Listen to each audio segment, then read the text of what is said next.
Empiezan a acostumbrar a que el horario de entrada es puntual.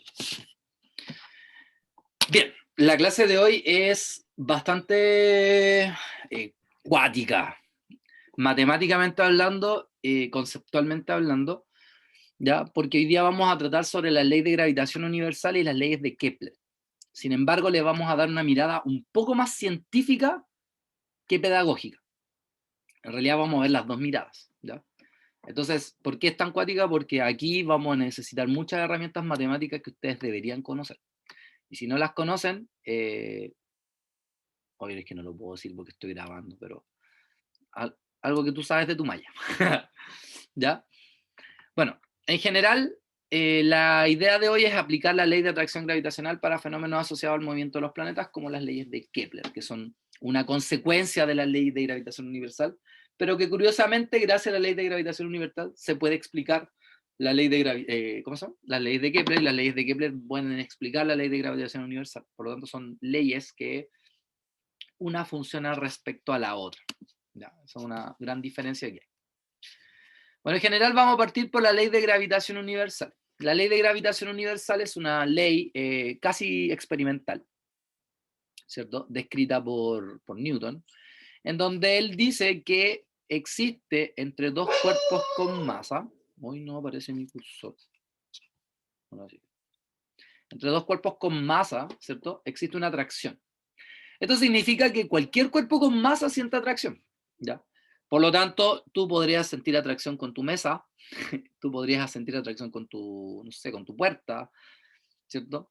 Sin embargo, nosotros no percibimos esta fuerza porque en realidad la fuerza en general es bastante baja su valor. El módulo de su fuerza es muy baja, ¿ya? Pero es notoria, obviamente, para cuerpos celestes como planetas, puesto que sus masas son muy grandes, ¿cierto? Si nosotros siempre tenemos que considerar que para analizar una fuerza tenemos que partir siempre de un sistema de referencia. Entonces, en este caso, nuestro sistema de referencia parte desde O, desde nuestro origen. Entonces, si yo acá tengo una masa 1 y tengo una masa 2, cada uno de ellos tiene una posición específica, que es R1 y R2, ¿cierto? Vectorialmente sabemos que si yo resto R2 menos R1, lo que tengo es el vector que va desde R1 hasta R2, ¿cierto? Eso lo sabemos de forma de vectores, digamos. Eso significa que la línea de acción de las fuerzas siempre es radial, que significa que une los dos puntos centros de cada masa, ¿ya? Por lo tanto, la fórmula se determina de esta manera, donde F es igual a menos G por M1 por M2 por R2 menos R1 partido en la norma de R2 menos R1 y 1 al cubo, ¿ya? Entonces lo que quiere decir esto es que el factor M1, M2 y las distancias afectan, ¿cierto?, al valor de la fuerza. G es una constante, que es la constante de proporcionalidad, que es la constante de gravitación universal, que se le llama. Este valor es negativo específicamente porque su fórmula, por decirlo así, es de atracción, ¿ya? Eso significa el menos, que ahí hay una atracción. Sin embargo, para efectos de cálculo no lo vamos a utilizar. Si nosotros consideráramos R2 menos R1, ¿cierto? Y abajo hiciéramos esto, R2 menos R1 al cuadrado por el módulo de R2 menos R1. Y ahora definiéramos R2 menos R1 como el vector R, entonces esto pasaría a ser un vector unitario, porque cada vez que yo, al dividir un vector por su norma, me da un vector unitario. Entonces esto va a pasar a ser R unitario. Y como esto de acá se llama R, entonces la fórmula me queda partida en R cuadrado. Y de ahí nace la fórmula que todos conocemos, que es que la fuerza de gravedad es menos G por M1 por M2 partido en R cuadrado. De ahí nace el R cuadrado, de hacer el análisis vectorial de la fuerza entre los dos ¿Me planetas. deja anotar eso, por favor? ¿Qué cosa es eso? Ya.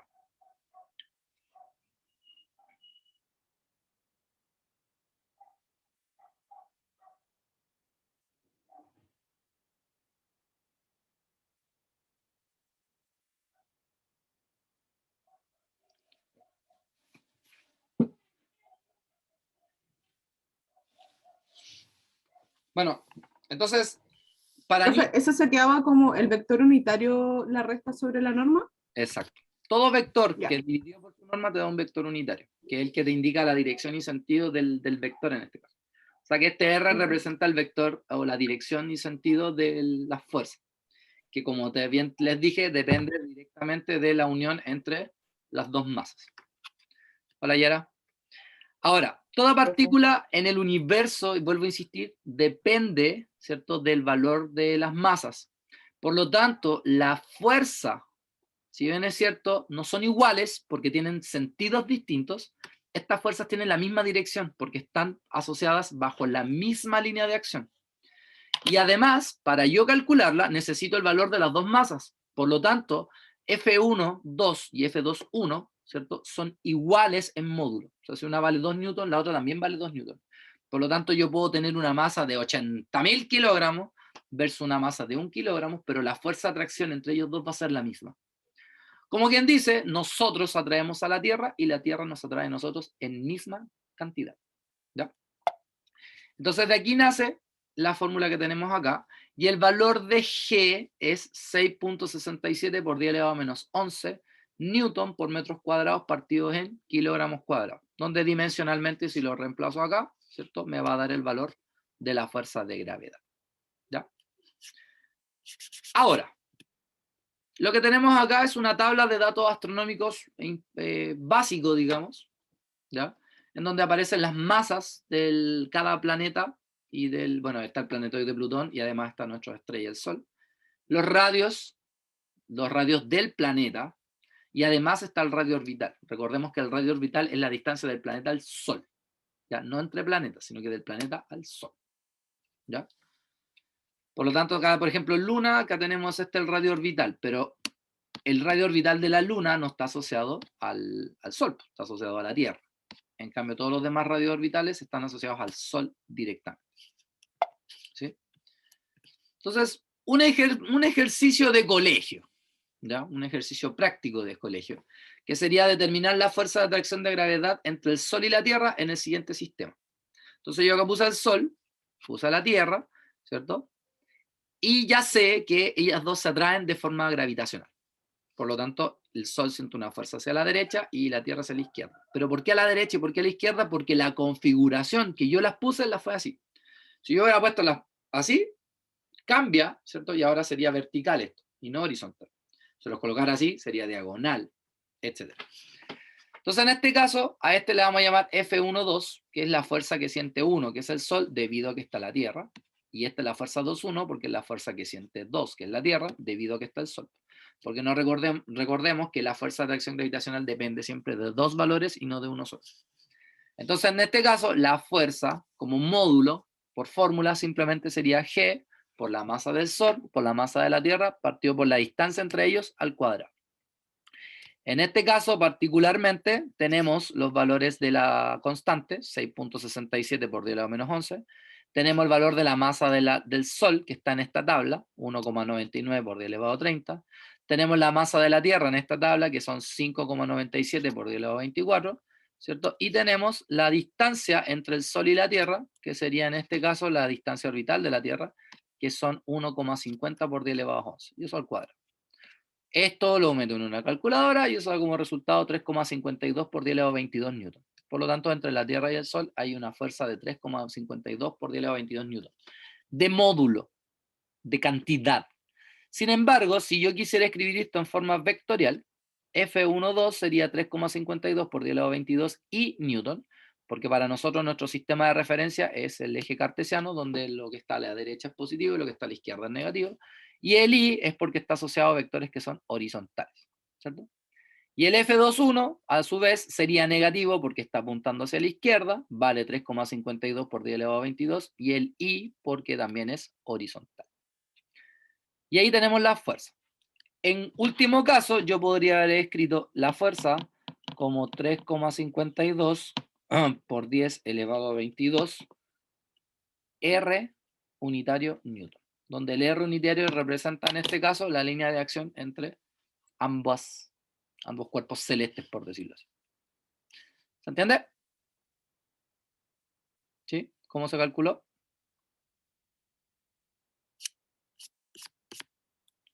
Perfecto. Bueno, de acá podemos determinar algo curioso. Sabemos que si una persona está parada sobre la Tierra, ¿cierto? Según esta ley, la Tierra siente atracción por la persona y la persona siente atracción por la Tierra. La fuerza de atracción que siente la persona por la Tierra, nosotros la conocemos como la fuerza peso, que está representada por mg R unitario. ¿Y por qué R unitario? Porque es la línea de acción. Y en este caso, F, que es la fuerza de atracción gravitacional, sería G, que es la constante, la masa de la Tierra por la masa de la persona partido por la distancia al cuadrado. En este caso, el radio justamente coincide con el radio terrestre. Por lo tanto, estas dos fuerzas en teoría deberían ser iguales, porque la fuerza peso equivale, ¿cierto?, a la fuerza de atracción gravitacional. Por lo tanto, el mg tiene que ser igual a g por mt, m partido en r cuadrado, donde aquí se van las masas, y me queda este valor de la aceleración de gravedad, ¿cierto? Entonces, si yo reemplazo g como el valor de la constante, mt, que es el valor de la masa de la Tierra, y r, que es el radio de la Tierra al cuadrado, eso me da 9,78, que aproximadamente son 9,8 metros sobre segundo al cuadrado. Eso significa que la aceleración de gravedad nace directamente de igualar el peso con la ley de atracción gravitacional entre una persona cualquiera y el planeta Tierra. Si yo quisiera la aceleración de gravedad de Júpiter, por ejemplo, ¿qué tendría que cambiar en esta fórmula para calcular la aceleración de gravedad de ese planeta?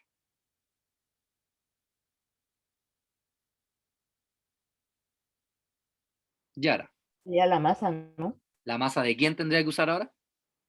La masa de Júpiter. La de Júpiter, justamente, ¿cierto?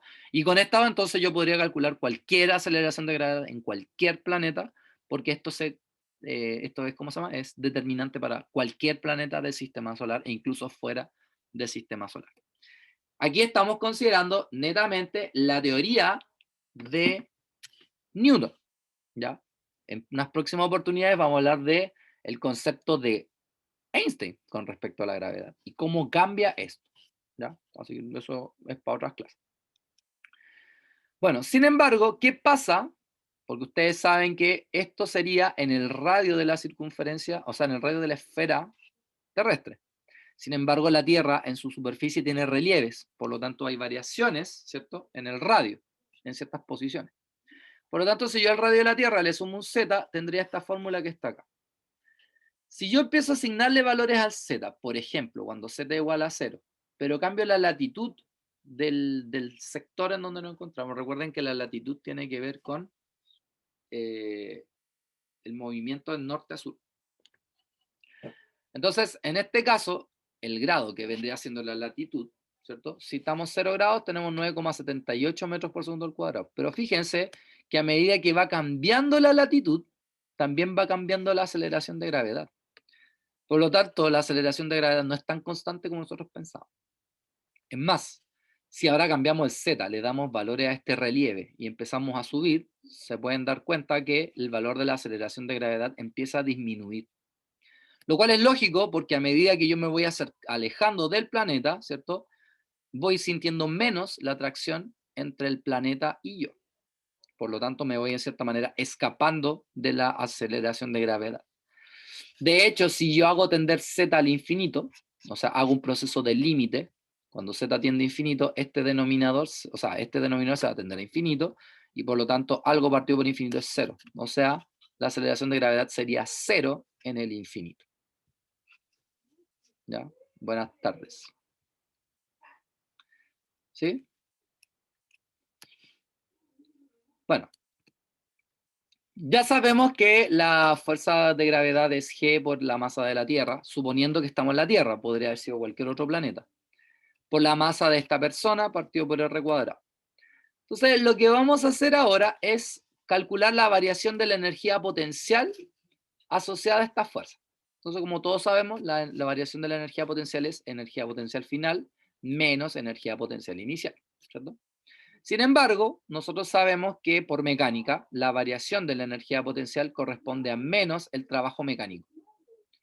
Y por definición, el trabajo mecánico es la integral desde la posición inicial hasta la posición final de la multiplicación, o sea, del producto punto entre la fuerza y dr. Lo cual esto, como la fuerza es radial y el dr también es radial, el producto punto simplemente se va a escribir de esta manera que está acá. Ya, si ustedes se dan cuenta, aquí no hay un menos. ¿Por qué? Porque la fuerza de gravedad en general es negativa porque está asociada a la atracción, ¿cierto? Que eso lo dijimos al principio. Entonces lo que vamos a hacer acá es integrar. El G, la masa de la Tierra y la masa de la persona son constantes para efectos de esta integral, por lo tanto salen fuera de ella.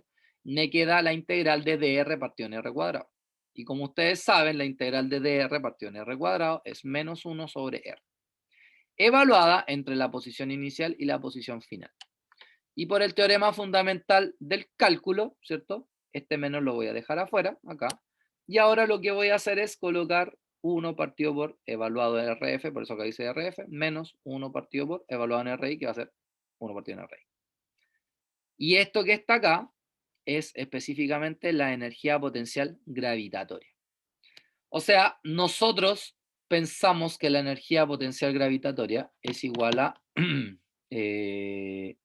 MGH, ¿sí? Pero curiosamente no es tan así, ¿ya? No es tan así. Ahora, hay una fórmula, hay una forma de pasar de esta energía potencial gravitatoria a esta energía potencial gravitatoria, ¿ya? Usando series de Maclaurin. Y haciendo aproximaciones de eso. No la quise agregar porque ya de por sí esta clase tiene mucha matemática, pero si ustedes quisieran en algún momento saberlo, simplemente me preguntan y lo podemos analizar, ¿ya? No en esta clase, evidentemente, pero en algún momento. Incluso lo podría agregar en uno de los talleres para que lo hagan, ¿ya? Entonces, aquí esta clase es tan importante porque requiere de toda la matemática que han aprendido a lo largo de toda su carrera, ¿ya? Y ustedes como buenos profesores tienen que saberlo, ¿ya? Aunque no lo vayan a usar, porque evidentemente en el colegio tú no vas a enseñar una integral así como acá, ¿ya? Pero sí por lo menos tienes que saber de dónde viene esta forma. Ahora, ¿qué pasaría si yo lanzo una pelota hacia arriba? Evidentemente la pelota por lanzamiento vertical hacia arriba, va a subir, va a detenerse en algún momento y luego va a bajar. ¿Existirá alguna posibilidad de que yo lance esta pelota hacia arriba, pero esta se escape de la ley de atracción de la Tierra? Entonces, para ello vamos a considerar la ley de conservación de la energía, suponiendo que la pelota sí es capaz de salir de la Tierra. Entonces, recuerden que por ley de conservación de la energía mecánica en la Tierra tiene que ser igual a la energía mecánica en este punto. Por eso dice, y la energía mecánica es energía cinética más energía potencial. Entonces, en este caso, la energía cinética inicial más la energía potencial inicial tiene que ser igual a la energía cinética final más la energía potencial final. Entonces, ¿qué es lo que era la energía cinética inicial? Un medio masa por la velocidad inicial al cuadrado, ¿cierto? Más, o en este caso menos, porque la energía potencial inicial es GMT M partido en RT, que es el radio de la Tierra, igual a la energía cinética final. En teoría, lo que yo me gustaría lograr es que este escapara de la Tierra. Para escapar de la Tierra, por lo menos en el infinito, él ya tendría que estar quieto, porque ya no va a estar en efecto, ya no lo voy a poder regresar. Por ende, la energía cinética final en este punto va a ser cero. En el punto que yo estoy suponiendo que ya no hay ley de atracción gravitacional. Además, la energía potencial final tendría que ser menos G por la masa de la Tierra, M partido en R máximo. El R máximo, en teoría, está en el infinito, porque para yo poder escaparme de la ley de atracción gravitacional, necesito tender al infinito. Ahora, el concepto infinito, recordemos que no es un concepto matemático que específicamente habla de algo muy grande, ¿ya? O sea, para un electrón infinito es perfectamente la distancia de acá a Punta Arenas, ¿cierto? Porque el espacio es muy grande. O sea, para nosotros el concepto infinito es claro que no tiene fin, pero realmente el infinito es algo que físicamente puede ser muy, muy, muy grande y que cada vez se hace más grande.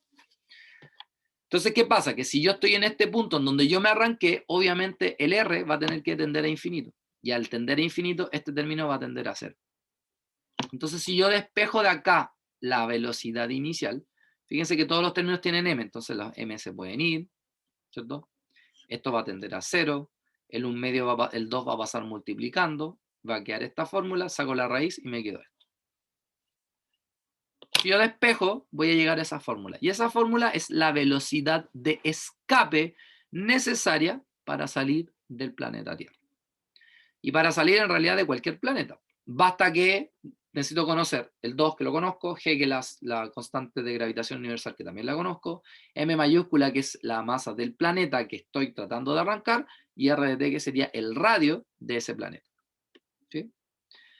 Esto en base a la mecánica clásica. La mecánica cuántica, o sea, la relatividad cuenta otra cosa. ¿Ya? Y también tenemos que considerar que en un agujero negro, cuando los estudiemos también vamos a poder usar esta misma fórmula para tener un radio de escape. ¿Ya? ¿Cuál es el radio límite en donde nosotros, o sea, pasamos 1 milímetro de eso y fuimos? ¿Ya? Profe, tengo un par de dudas. Dígame. En la energía potencial gravitatoria, la ecuación final, R, ¿qué era lo que simbolizaba? Y M minúscula. R siempre es la distancia entre el punto donde estás calculando la energía y el centro, en este caso, de la Tierra, que es de donde estás calculando la energía. ¿Ya? Un segundito. Energía.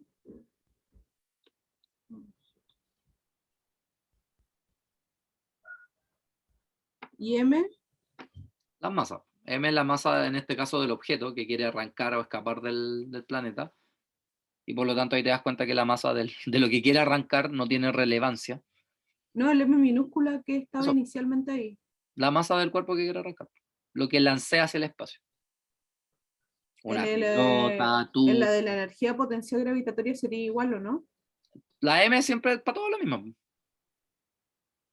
Que ahí me enredé porque la El M anterior mayúscula había es la masa. de la Tierra y después estaba un M minúscula.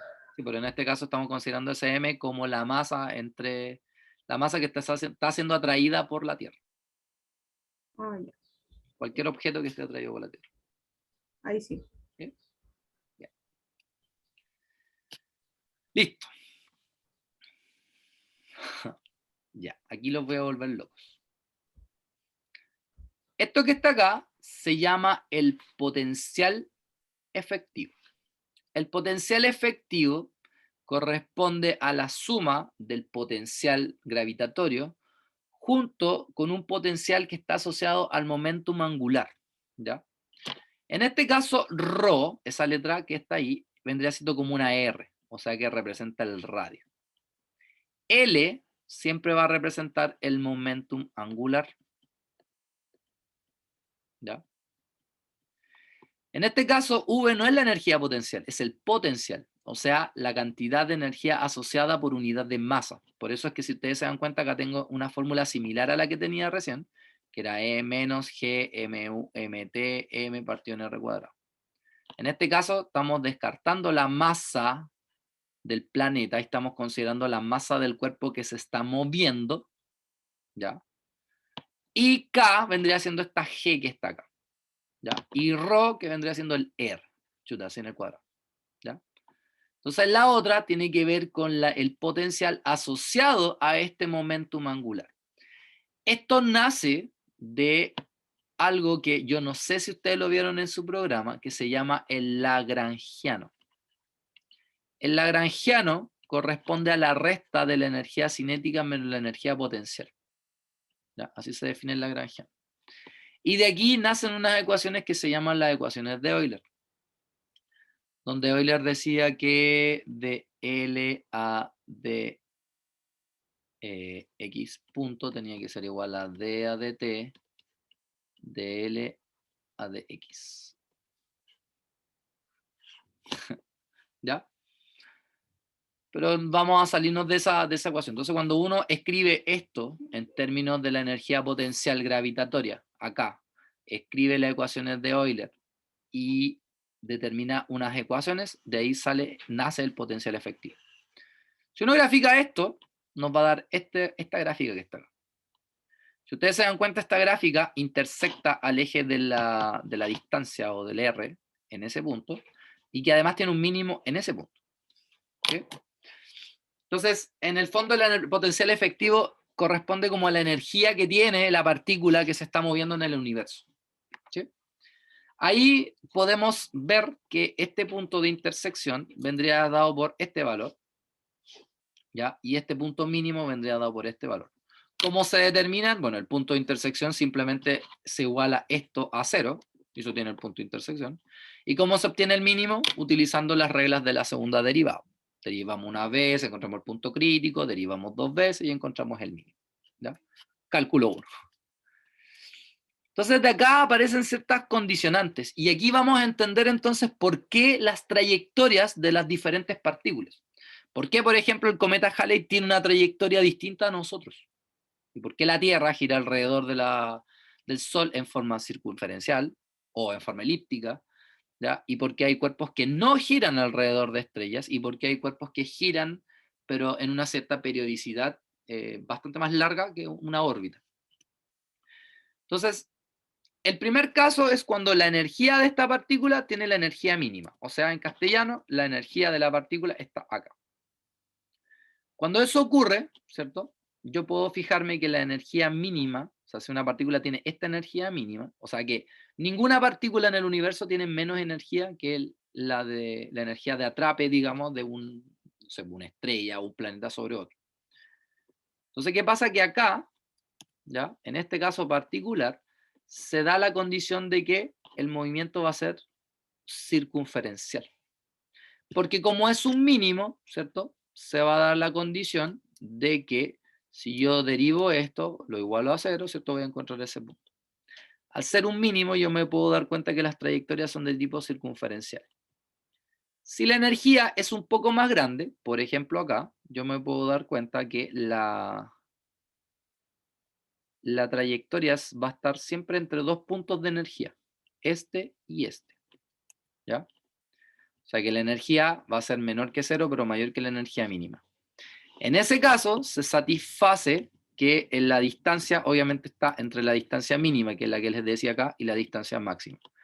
Y por lo tanto, hay un punto mínimo y un punto máximo. Y eso se traduce en una elipse. O sea, partículas que se mueven en forma circunferencial alrededor de una estrella es porque su potencial efectivo es equivalente a su energía mínima. Partículas que orbitan alrededor de una estrella de forma elíptica es porque su potencial efectivo es mayor a esta energía mínima, pero menor a 0, porque estamos acá abajo.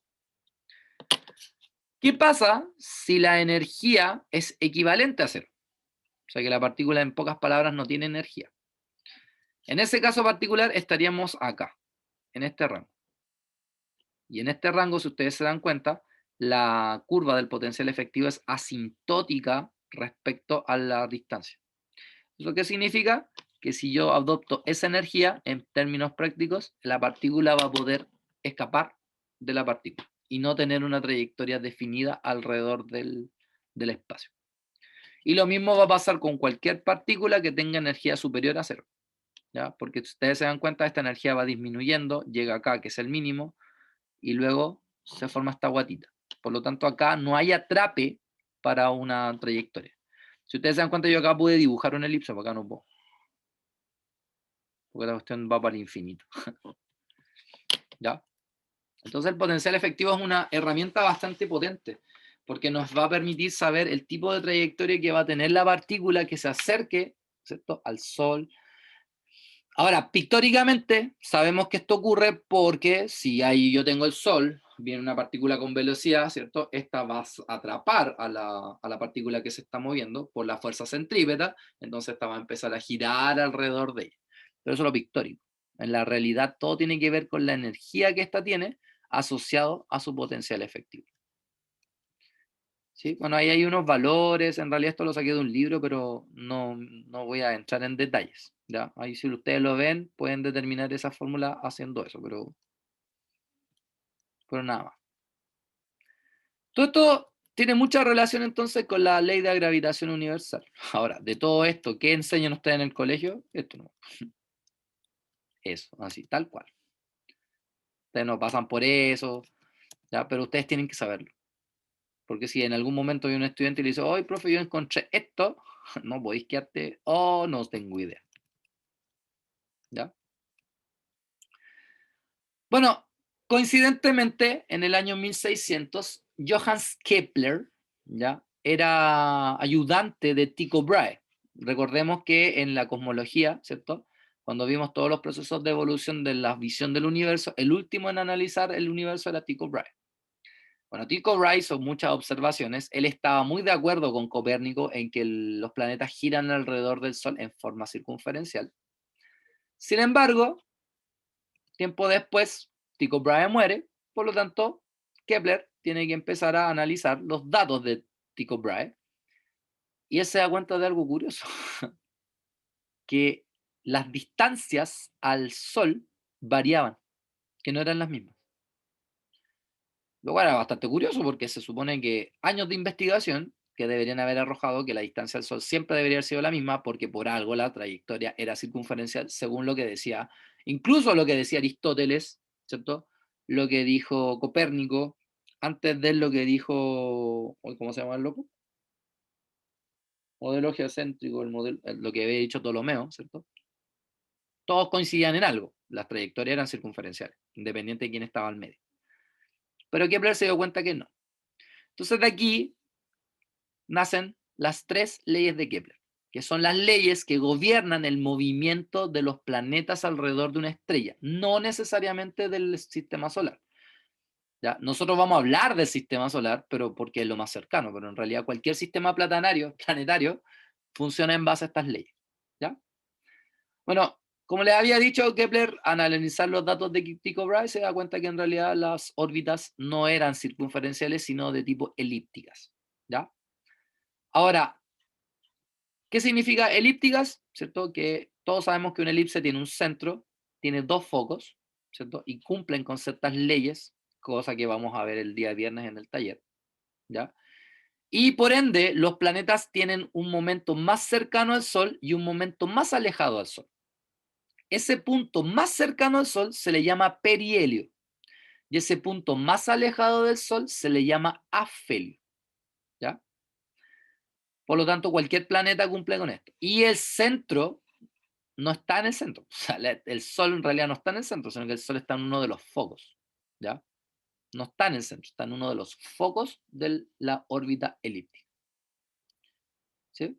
Ahí podemos darnos cuenta que, por ejemplo, la Tierra gira alrededor del Sol, ¿cierto? En forma elíptica, y que el Sol no está acá en el centro, sino que está acá en el borde, y que la Tierra en ocasiones está más cerca y en ocasiones está más lejos. Y que el punto más lejano se llamaba afelio y el punto más cercano se llamaba perihelio. Podemos ver algo más de este GIF. ¿Alguien me podría decir qué se puede apreciar del GIF? Directamente.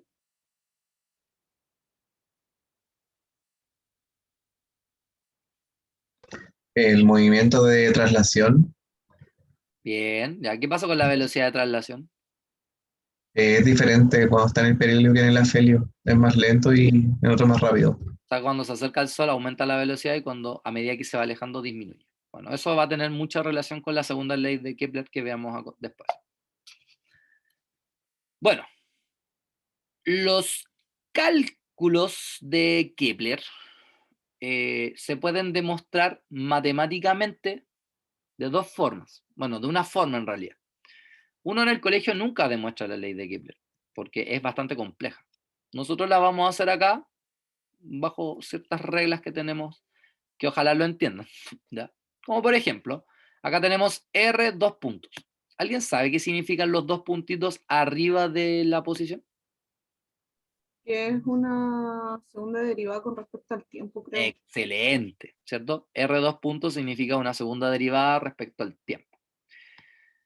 Ya, acá de, ¿cómo se llama? Phi 2 puntos, o sea, rho 2 puntos menos rho por teta punto cuadrado. Esto es porque las coordenadas en donde hicimos la derivada no son las coordenadas rectangulares, sino que son las coordenadas polares, ¿cierto? Y en coordenadas polares nace la segunda derivada de la posición mediante esta ecuación, donde rho es la parte radial del movimiento y teta es la parte angular del movimiento. Entonces, por ejemplo, teta 2 puntos vendría siendo una aceleración, pero de tipo angular, ¿cierto? Etcétera, etcétera.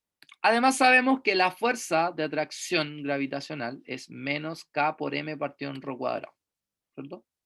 No estoy considerando las dos masas, estoy considerando una sola, ¿no? Para efectos D. Porque en realidad me interesa el movimiento de un solo planeta. Entonces, ¿qué pasa?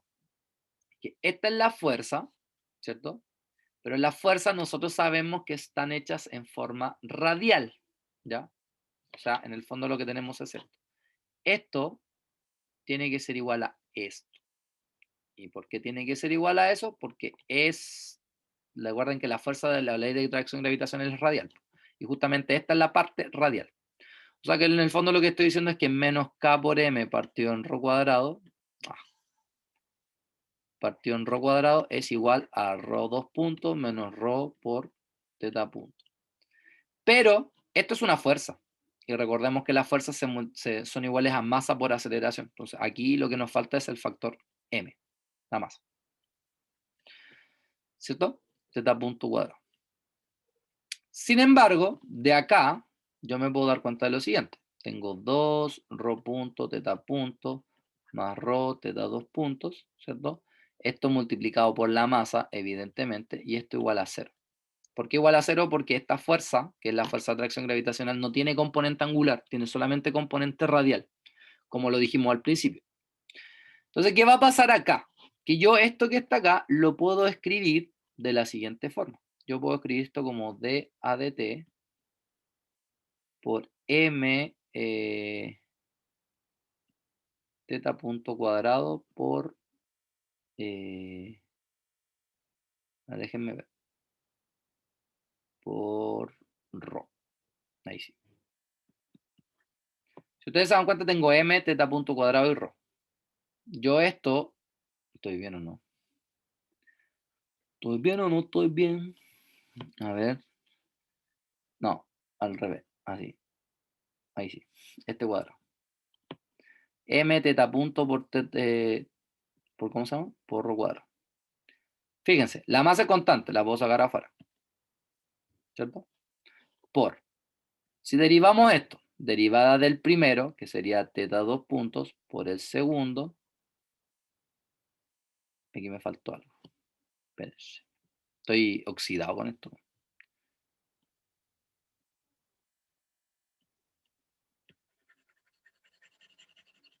Estoy terriblemente oxidado con esto.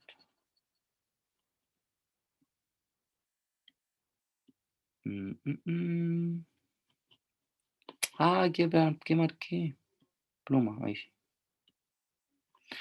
Entonces tengo m teta 2 puntos, 2 ρ punto teta punto. Entonces es de a dt de la masa. Entonces tengo teta punto por ρ cuadrado igual a 0. Ahí sí. Fíjense, si derivamos esto, derivada del primer, entonces mantenemos el m, la derivada de teta punto es teta 2 puntos por el segundo, pero es que no me cuadra. ¡No me cuadra! Ay, ahora sí me cuadra.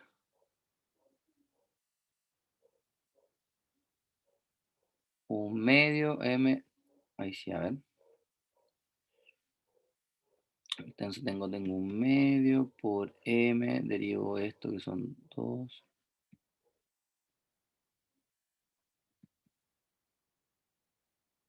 Teta 2 puntos por ρ más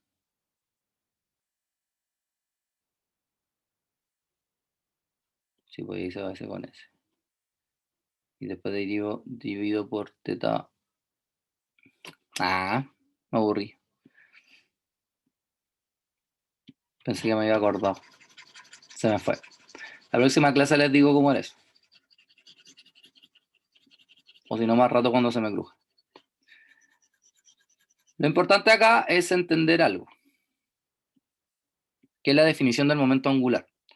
Recuerden que el momento angular corresponde a la multiplicación de la masa por el radio al cuadrado por la velocidad angular. Pero la velocidad angular está definido por teta punto. Entonces, si yo acá despejo teta punto, voy a tener L partido por mr cuadrado. Entonces, si yo esto lo reemplazo acá, al final voy a llegar a esta definición que está acá. ¿Ya? Eso en el fondo es lo que hay que hacer. ¿Ya? Pero no me la va a ganar, tengo que buscar. Tengo que multiplicar por da punto, pero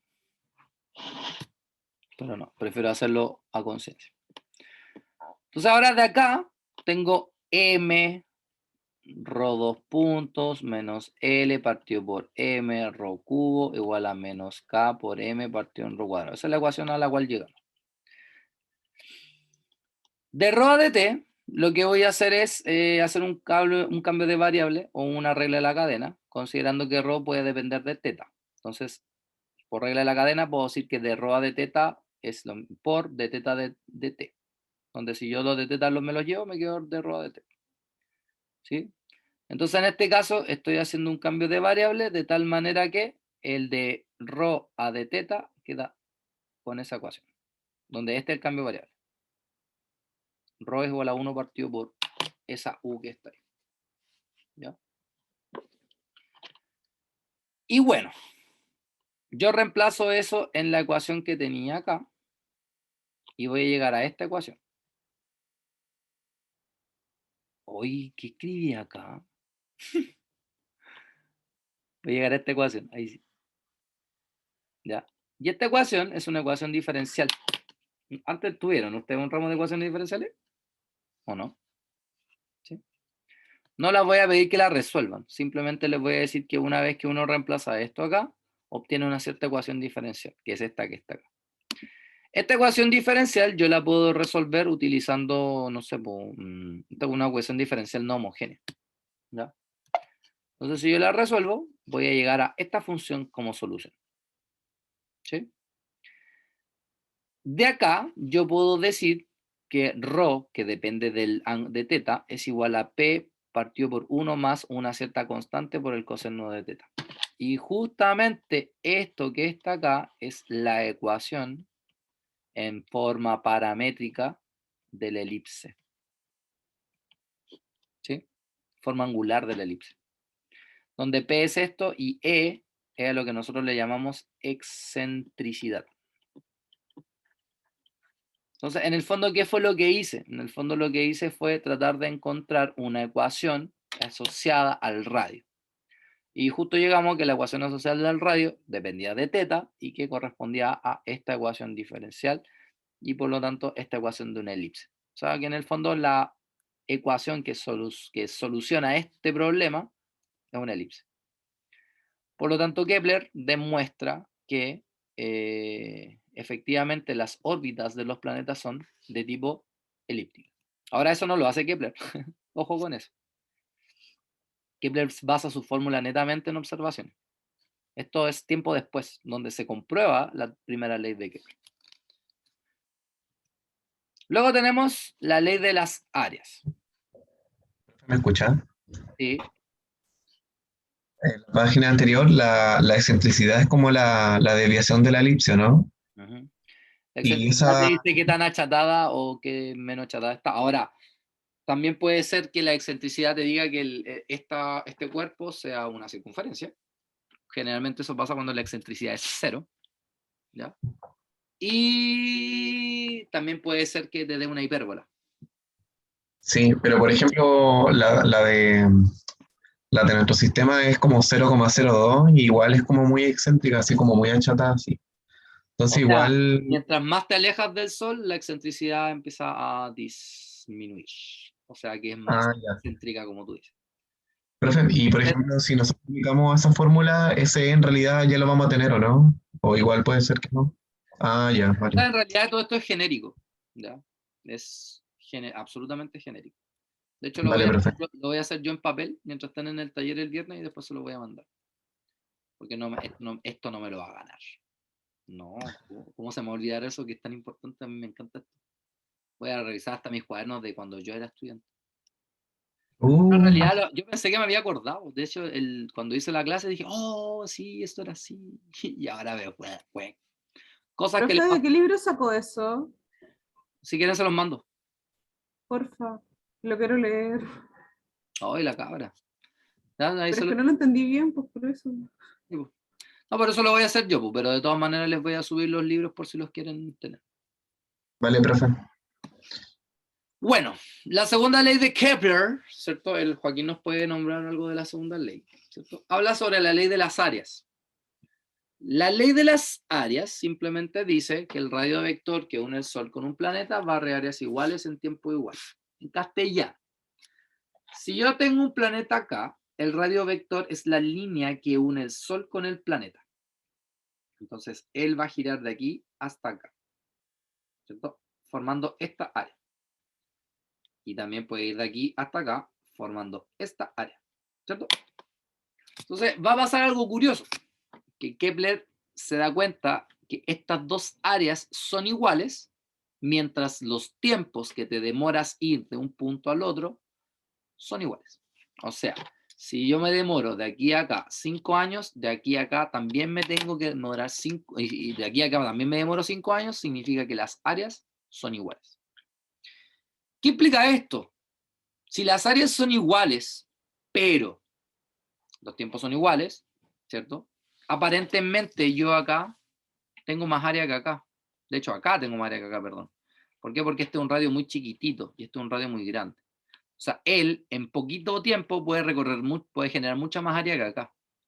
Entonces, para que esto se equipare, algo tiene que pasar con la velocidad del planeta. Y es justamente lo que veíamos en el GIF. La velocidad aumenta a medida que me voy acercando al Sol y empieza a disminuir a medida que me voy alejando. ¿Por qué? Para que las áreas, ¿cierto?, sean iguales tanto en la lejanía como en la cercanía. ¿Ya? Además, esto se basa mucho en la ley de conservación del momentum angular, ¿ya? Porque la ley de conservación del momentum angular me permite saber la velocidad en el perihelio y en el afelio. Recuerden que el momentum angular es m por r por v, ¿cierto? Y en este caso, si yo digo que, no sé, en este punto el momento angular es igual a ese punto, entonces el momento angular 1 va a ser igual al momento angular 2, por lo tanto voy a tener m por r1 por v1 igual a m por r2 por v2, las masas se van porque es la misma masa que está girando, quedando r1 por v1 igual a r2 por v2. ¿Sí? Y ahí tenemos la ecuación directamente que nos va a permitir determinar, ¿cierto?, la distancia, las velocidades conociendo la otra. O sea, sí o sí tengo que conocer la velocidad en uno de los puntos. Ya no es tan así como que, me conozco los dos. Fumando en clase. Ni yo que soy el profe. Bueno, la demostración de esta es un poquito más sencilla que la primera ley de Kepler. Profe, sí lo hizo la primera clase, yo lo vi. Yo no fumé. ¿Para qué? Lo grabé, profe. Yo fumé fuera de la clase. No, profe, lo vi. ¿A dónde hice la clase acá? En la casa de mi mamita. Yo aquí no fumo. Mentira, sí fumo, pero afuera una vez. ¿Vio? Ustedes tienen que saber que todo sector circular, ¿cierto?, se calcula como área, ¿cierto?, o como porción de área, se calcula de esta manera, ¿ya? Esta es la fórmula de un sector circular, en realidad es como fórmula, donde es un medio por el radio al cuadrado por d θ, donde d θ vendría siendo el ángulo, ¿cierto?, o de variación de un punto a otro punto. Entonces lo que vamos a hacer es dividir esto por d θ, o sea, por dt. Al dividirlo por dt me va a quedar que dA partido en dt es igual a 1 medio de ρ cuadrado por dθ partido por dt. Pero esto, por definición, es θ punto.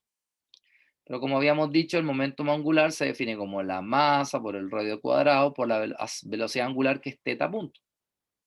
Entonces yo puedo despejar θ punto. Entonces me queda L partido por m ρ cuadrado. Entonces si yo reemplazo esto acá, fíjense que tengo un medio por ρ cuadrado por dθ a dt, que vendría siendo en este caso el θ punto, pero el θ punto lo puedo escribir como el momento angular partido por m ρ cuadrado. Fíjense que se van los ρ cuadrados, me queda L partido en 2. Pero L es el momento angular que se conserva. 2 es una constante y m también es una constante. Por lo tanto, el dA de t es una constante. ¿Eso qué significa? Que dA a dt es constante. Y al ser constante significa que la variación de área en un punto respecto a su tiempo tiene que ser igual a la variación de su área respecto a otro tiempo. Y de ahí nace que pares áreas iguales en tiempos iguales. ¿Ya? Se barre en la misma área en los mismos tiempos. Y de ahí nace la segunda ley de Kepler. Profe, a donde despejó el L, el momentum ahí abajito, Ajá. es una, pasó de R a Rho, ¿qué onda? No entendí bien esa parte. Oye, ¿qué onda? Esta cuestión me corrió todos los cortes que hice. Voy a hacer una una demanda global. Yo no corté tan rasca el enunciado. A ver. Ah, no, yo voy a hacer una queja formal.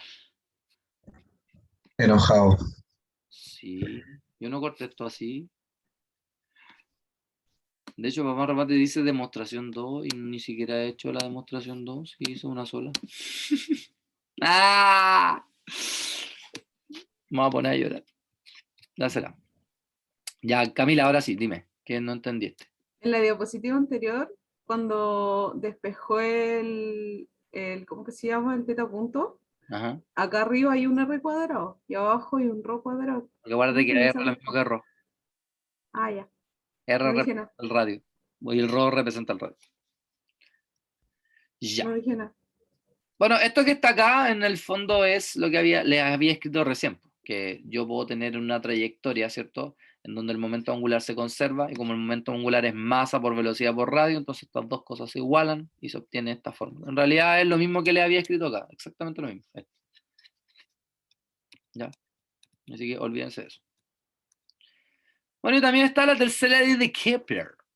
¿Ya? La tercera ley de Kepler dice algo que lo traté de analizar mucho en la última clase cuando vimos los planetas del sistema solar, que fue cuando yo les decía, periodo de rotación, o sea, de traslación de la Tierra es menor que la de Marte, y la de Marte es menor que la de Júpiter, y la de Júpiter es menor que la de Venus, o sea, perdón, la de Saturno, y la de Saturno es menor que la de Urano, la de Urano menor que la de Neptuno. O sea que a medida que me voy alejando del Sol, el periodo alrededor del Sol va aumentando. Por lo tanto, a mayor distancia, mayor es el periodo orbital, o sea, más me demoro en dar una vuelta completa al Sol. De hecho, se piensa que esto va aumentando el doble que el anterior. ¿Sí? Y ahora estos no son directamente proporcionales así como así, sino que el cuadrado del periodo orbital es directamente proporcional al cubo del semieje mayor. Semieje mayor es como la distancia del centro de la elipse al planeta. En pocas palabras, es como una especie de radio promedio que hay en la elipse, ¿ya? Como el radio orbital si lo aproximáramos a eso. Entonces, esta fórmula nace de algún lado. Bueno, ahí estamos. Se pueden dar cuenta a medida que me voy alejando, me voy demorando más en dar una vuelta completa al Sol, ¿cierto? Aquí tenemos Marte, Júpiter y Saturno, por ejemplo, y se dan cuenta los periodos orbitales van aumentando uno después del otro. ¿Sí? Y entonces ahora lo que vamos a hacer es mirar el siguiente video. Ay, no sé qué.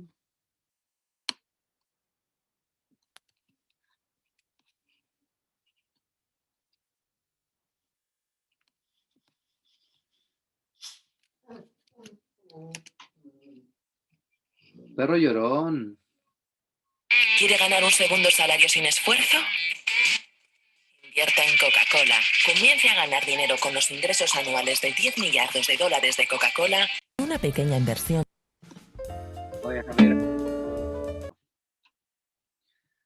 Bueno, en general, ¿cómo se demuestra? Esta es la forma fácil de demostrarlo. ¿Ah? Pueden hacerlo hasta en el colegio. Ustedes tienen que entender que cuando un cuerpo gira alrededor de otro, ¿cierto? Lo hace debido a la ley de gravitación universal, que es la fuerza de gravedad. Sin embargo, esta fuerza de gravedad es tipo centrípeta porque siempre apunta hacia el centro. Entonces, la fuerza de gravedad yo sé que es la constante gravitacional por la masa del Sol, que es lo que donde estoy girando alrededor, la masa de un planeta y la distancia al cuadrado, o sea, la distancia entre el planeta y el Sol.